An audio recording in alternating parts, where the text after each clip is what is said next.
Welcome friends, welcome to all of you on my channel. Today we will talk a topic related to class 8 physics and topic is friction. Students, it is a common experience of all of us. हम लोगों के ये एक common experience है सभी लोगों का कि जब हम कोई बॉल को थ्रो करते हैं और उसके बाद जब बॉल ग्राउंड पे गिरती है और उसके बाद आगे बढ़ने लगती है तो हम नोटिस करते हैं कि धीरे धीरे धीरे धीरे वो बॉल रुक जाती है। उसके बाद अगर आप साइकिल चलाते होंगे तो आपने नोटिस किया होगा कि अब जब हम किसी खूब पैडलिंग करते हैं और हमारी साइकिल बहुत तेज़ भागने लगती है, बहुत तेज़ चलने लगती है और एकाएक जब अचानक हम अपना पैडल मारना रोक देते हैं, छोड़ देते हैं तो धीरे धीरे धीरे धीरे क्या होता है, हमारा साइकिल का भी स्पीड स्लो डाउन होने लगता है। तो ये हम लोगों के कॉमन एक्सपीरियंस की बात है कि ऐसा अक्सर होता रहता है। इन एग्जाम्पल से हमको एक बात तो रियलाइज हो रही है कि there must be a force between the rolling ball और the moving cycle and the ground.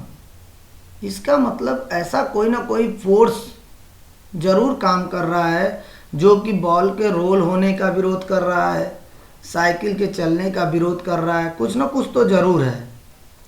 ठीक है, तो जो ये फोर्स उनके चलने का विरोध कर रहा है, we call this force as the force of friction. इसी फोर्स को हम क्या कहते हैं? Force of friction. This force opposes any relative motion between two objects in contact with each other।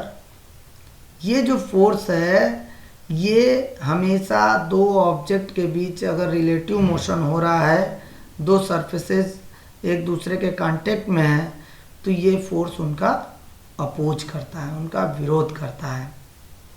एक बार फिर से मैं समझा देना चाहता हूँ कि हम सब के कॉमन एक्सपीरियंस की बात है कि यदि हम कोई बॉल थ्रो करें तो बॉल रोल होने लगती है ग्राउंड पे, रोल होते हुए आगे बढ़ती है। तो जब रोल होते हुए आगे बढ़ती है तो वो बॉल ऐसा तो नहीं कि लगातार आगे ही बढ़ती जाती है, आगे ही बढ़ती जाती है। धीरे धीरे क्या होता है, उस बॉल की स्पीड स्लो डाउन होने लगती है। हम साइकिल चलाते हैं और पैडल मारना छोड़ दें तो धीरे धीरे धीरे धीरे वो साइकिल भी स्लो डाउन होने लगती है।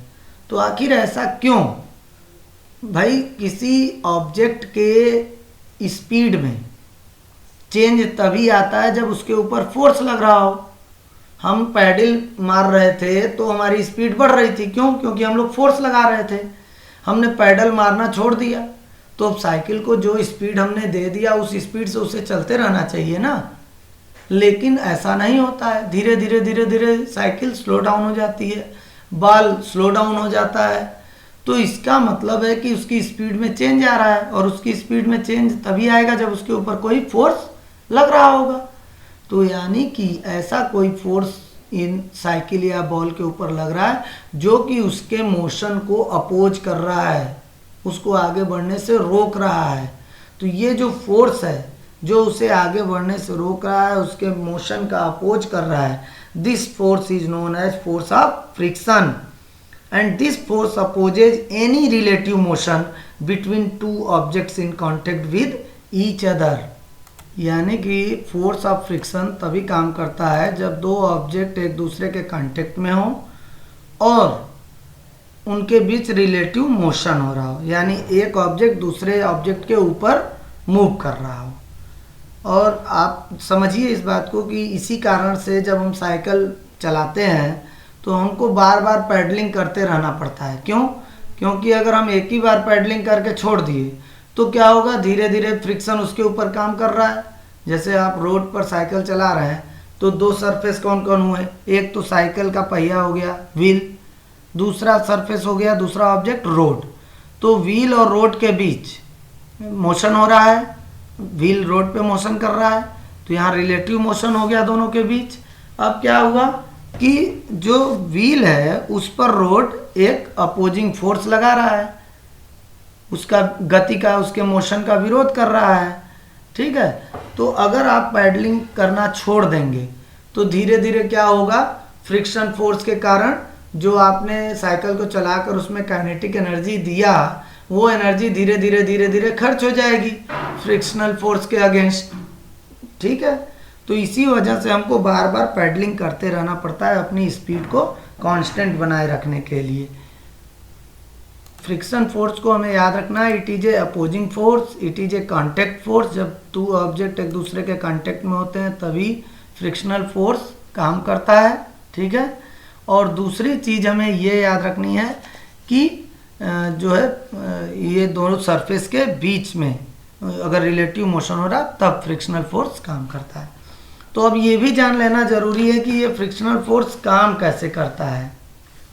ठीक है, तो इसके लिए आपको ये समझना पड़ेगा कि friction force depends on the nature of two surfaces in contact. जो दो ऑब्जेक्ट एक दूसरे के कांटेक्ट में है, रिलेटिव मोशन हो रहा है जिनके बीच, उनके नेचर पर डिपेंड करता है फ्रिक्शन फोर्स।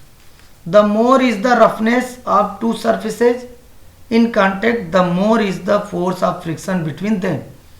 दोनों ऑब्जेक्ट जो एक दूसरे के कांटेक्ट में है और उनके बीच रिलेटिव मोशन हो रहा है, तो अगर इन दोनों सरफेस का रफनेस जितना ज़्यादा होगा, कोई भी एक ऑब्जेक्ट जिसका रफनेस यानी दोनों का रफनेस अधिक ज़्यादा हो, खुरदरापन ज़्यादा हो, इनका सरफेस स्मूथ ना हो, जितना ज़्यादा रफ होगा, जितना ज़्यादा खुरदरापन होगा, उसके बीच उतना ही ज़्यादा फ्रिक्शन फोर्स काम करेगा। ठीक है, तो इस आधार पे we can associate friction with the roughness of the surface in contact. हम इस आधार पे ये बोल सकते हैं कि जितना ज़्यादा रफनेस होगा ऑब्जेक्ट का, जितना ज़्यादा खुरदरापन होगा उसके सरफेस में, उतना ही ज़्यादा फ्रिक्शनल फोर्स वहाँ काम करेगा। ठीक है, और एक बात और बता दूं, कितना भी आपको स्मूथ ऑब्जेक्ट दिख रहा हो, all surfaces have some roughness on them. कुछ ना कुछ रफनेस उन पे ज़रूर होता है। हाँ, हमें नेक्ड आई से ये बहुत स्मूथ दिखते हैं, कोई भी ऑब्जेक्ट है वो हमको बहुत स्मूथ दिखता है। ठीक है, इसमें कोई शक नहीं है, लेकिन अगर हम उसको माइक्रोस्कोपिक लेवल पर देखें तो उसमें हमको बहुत से ups and downs, hills and valleys, irregularities देखने को मिलेगी। जैसे यहाँ पर देखिए, ये दो सरफेस हैं, दो ऑब्जेक्ट, एक ऑब्जेक्ट के ऊपर दूसरा ऑब्जेक्ट मूव कर रहा है, स्लाइड कर रहा है बॉक्स। ठीक है, देखने में ये दोनों स्मूथ दिख रहे हैं, चिकने दिख रहे हैं। ठीक है, लेकिन अगर माइक्रोस्कोपिक लेवल पे जाकर माइक्रोस्कोप वगैरह से इसको देखा जाए तो इसके दोनों के सरफेस के बीच देखिए बहुत से अप्स एंड डाउन्स हैं, इरेगुलरिटीज हैं, हिल्स एंड वैलीज हैं। जो ऊपर वाला हिस्सा होता है हिल्स कहते हैं इसको, और जो इस तरह नीचे है उसको वैलीज कहते हैं। तो हर एक ऑब्जेक्ट में इस तरह की इरेगुलरिटीज होती है, इस तरह के अप्स एंड डाउन्स होते हैं जब वो एक दूसरे के कांटेक्ट में आते हैं। तो कांटेक्ट में आने पर क्या होता है कि इनके बीच इंटरलॉकिंग हो जाती है, यानी कि एक सरफेस का अप्स और दूसरे सरफेस के डाउन एक दूसरे में फिक्स हो जाते हैं। देख रहे हैं, इस तरह से अप्स एंड डाउन्स एक दूसरे से फिक्स हो जाते हैं। एक और इमेज के थ्रू आपको समझाने की कोशिश करता हूं कि जब दो ऑब्जेक्ट एक दूसरे के कांटेक्ट में आते हैं, जैसे किसी ग्राउंड पर जब हम बॉक्स को पुशअप करते हैं, या रोड पर साइकिल चलाते हैं, या फिर बॉल को फील्ड में रोल डाउन करते हैं, तो दो ऑब्जेक्ट आए ना एक दूसरे के कांटेक्ट में, भाई बॉल और ग्राउंड, साइकिल और ग्राउंड, बॉक्स और ग्राउंड। तो जब दो ऑब्जेक्ट एक दूसरे के कांटेक्ट में आते हैं और उनके बीच रिलेटिव मोशन होता है, तो हुआ क्या कि दोनों ऑब्जेक्ट देखने में तो बिल्कुल स्मूथ दिखते हैं, लेकिन अगर माइक्रोस्कोप से हम देखें उसको तो उनमें अप्स एंड डाउन्स होते हैं। इस तरह से, इस तरह कुछ डाउन और कुछ अप्स। तो अप्स एंड डाउन्स इनको इरेगुलरिटीज कहते हैं या हिल्स एंड वैलीज कहते हैं। तो ये ऊपर पहले वाले ऑब्जेक्ट का अप्स एंड डाउन्स है, और ये जिस सरफेस पर मूव कर रहा है ऑब्जेक्ट उसका अप्स एंड डाउन्स है।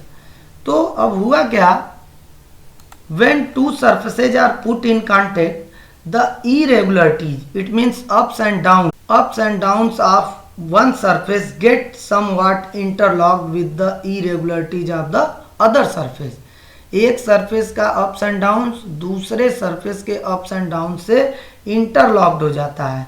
This may be regarded somewhat similar to the interlocking of the teeth of two saw.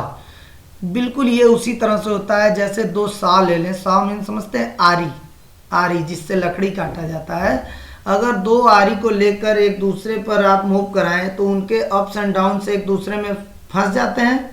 तो कुछ इसी तरह से जब एक सरफेस के ऊपर दूसरे सरफेस को मूव कराया जाता है तो दोनों के अप्स एंड डाउन्स इंटरलॉक्ड हो जाते हैं एक दूसरे में, मतलब यूं कहिए फंस जाते हैं.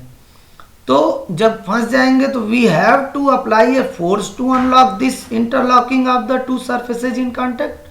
तो जब ये इंटरलॉक हो गए अप्स एंड डाउन्स दोनों सरफेस के, तो इनको अनलॉक करने के लिए, इनको फ्री करने के लिए हमको कुछ ना कुछ एक्सटर्नल फोर्स लगाना पड़ेगा to enable them to move with respect to each other. इसको आगे बढ़ाने के लिए हमको एक फोर्स लगाना पड़ेगा ना अनलॉक करने के लिए. It is this interlocking of irregularities that may be viewed as the basic cause of their built-in opposition to any relative motion between them. यही मेन कारण है कि जो ऑब्जेक्ट को अगर एक बार मूव करा के छोड़ दिए तो धीरे धीरे जाकर आगे वो स्लो डाउन हो जाता है. क्यों हो जाता है? क्योंकि दोनों ऑब्जेक्ट के बीच, जैसे मैं अगर साइकिल और रोड की बात करूं तो साइकिल रोड के ऊपर मूव कर रहा है, आपने एक बार पैडल चलाकर छोड़ दिया. अब साइकिल मूव कर रहा है तो साइकिल की जो व्हील है और रोड है दोनों के सरफेसेस के बीच इंटरलॉकिंग होती रहती है, ठीक है, अप्स एंड डाउन्स के बीच. तो उस इरेगुलरिटीज की जो इंटरलॉकिंग हुई उसको अनलॉक करने के लिए यही काइनेटिक एनर्जी यूज होती है जो हमने पैडल मारकर साइकिल को दिया था. तो जब भाई वर्क करना पड़ेगा और काइनेटिक एनर्जी यूज हो रही है सरफेसेज को अनलॉक करने के लिए, अप्स एंड डाउन्स को अनलॉक करने के लिए, तो काइनेटिक एनर्जी खर्च हो रही है ना. तो इसी वजह से धीरे धीरे क्या होता है, वो स्लो डाउन हो जाती है.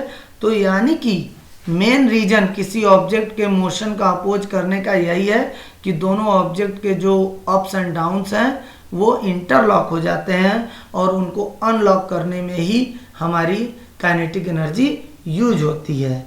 It is this opposition that we observe as the force of friction और जस्ट फ्रिक्शन बिटवीन देम. यही जो अपोजिशन है, इंटरलॉकिंग है, इसी को हम फोर्स ऑफ फ्रिक्शन या फ्रिक्शन कहते हैं. तो स्टूडेंट्स एक बात अब हमें समझ में आ गई है कि जब भी दो ऑब्जेक्ट यानी एक ऑब्जेक्ट के ऊपर दूसरा ऑब्जेक्ट रोल डाउन करता है, मूव करता है, तो हमें देखने में भले दोनों सरफेस स्मूथ दिखते हैं लेकिन वो वास्तव में स्मूथ नहीं होते हैं. उनमें कुछ ना कुछ इरेगुलरिटीज होती है, अप्स डाउन्स होते हैं. तो जब एक ऑब्जेक्ट दूसरे ऑब्जेक्ट के ऊपर मूव करता है तो दोनों के अप्स एंड डाउन्स इंटरलॉक्ड हो जाते हैं.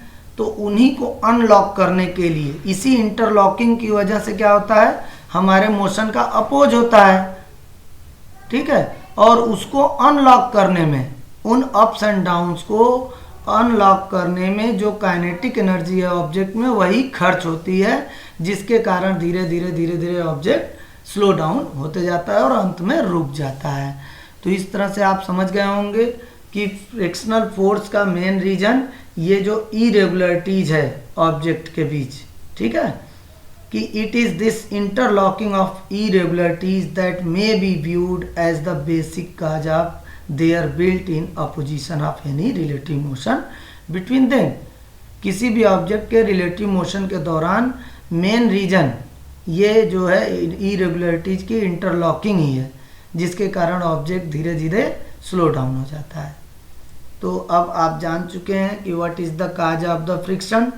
पहली चीज हम जाने कि frictional force is a opposing force which always opposes the relative motion of the object. जिस दिशा में मोशन हो रहा है उसके अपोजिट डायरेक्शन में फ्रिक्शनल फोर्स काम करता है, ठीक है.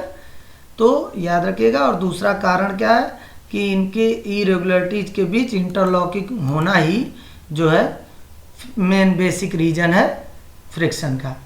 अब कुछ और चीज़ें जान लेते हैं। फैक्टर्स अफेक्टिंग फ्रिक्शंस, फ्रिक्शन को अफेक्ट करने वाले फैक्टर्स क्या क्या है, किसके कारण फ्रिक्शन कम या ज़्यादा हो सकता है।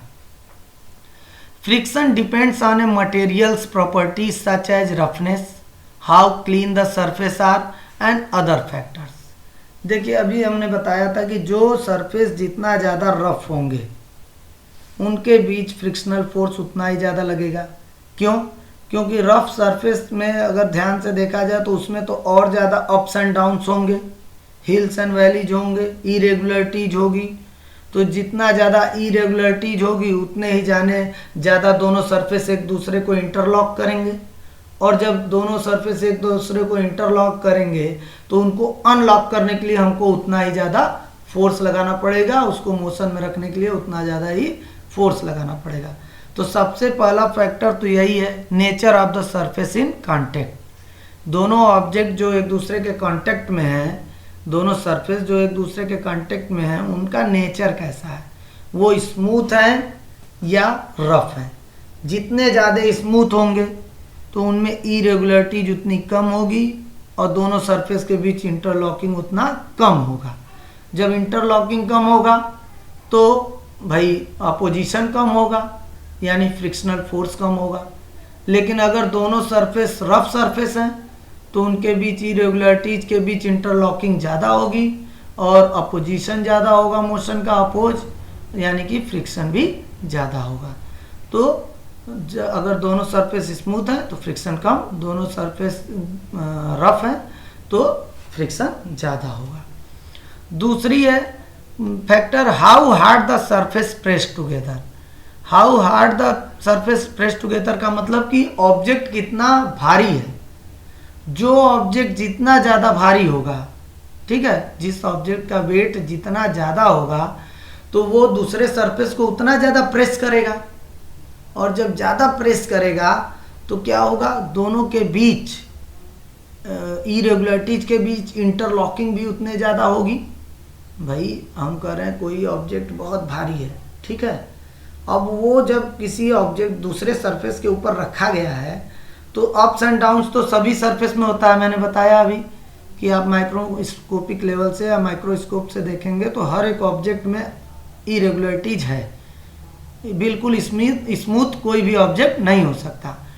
तो जब इरेगुलरिटीज है, अप्स एंड डाउन्स है, तो एक भारी ऑब्जेक्ट को दूसरे सरफेस के ऊपर जब रखा जाएगा तो उनके दोनों की इरेगुलरिटीज एक दूसरे के कांटेक्ट में, तो जितना भारी होगा ऑब्जेक्ट उन दोनों के इरेगुलरिटीज के भी तो उतना ज़्यादा इंटरलॉकिंग होगी, और जितनी ज़्यादा इंटरलॉकिंग होगी तो उसे अनलॉक करने के लिए हमको उतना ही ज़्यादा ना फोर्स लगाना पड़ेगा ताकि वो मोशन में रहे। तो दो फैक्टर्स हैं, पहला नेचर ऑफ द सरफेस कि सरफेस स्मूथ है कि रफ है, दूसरा कि ऑब्जेक्ट का वेट कितना ज़्यादा है। जितना ज़्यादा वेट होगा उतना ज़्यादा इंटरलॉकिंग होगी और उसे अनलॉक करने के लिए हमें उतना ज़्यादा फोर्स लगाना पड़ेगा। तो ये दो फैक्टर याद रखिएगा। कभी कभी क्वेश्चन एग्जाम में आ जाता है कि right the factors which are affecting the friction. तो पहला है nature of the surface in contact और दूसरा है how hard the surface press together, यानी कि वेट जितना ज़्यादा होगा उतना ज़्यादा फ्रिक्शनल फोर्स काम करेगा। ओके फ्रेंड्स, आज इस वीडियो में इतना ही। उम्मीद है आपको वीडियो पसंद आया होगा। यदि पसंद आया तो लाइक करें, कमेंट करें, और कोई प्रॉब्लम हो तो भी क्वेश्चन करें, सजेशन हो तो भी सजेशन दें, और वीडियो को लाइक करें, चैनल को सब्सक्राइब करें। Thank you.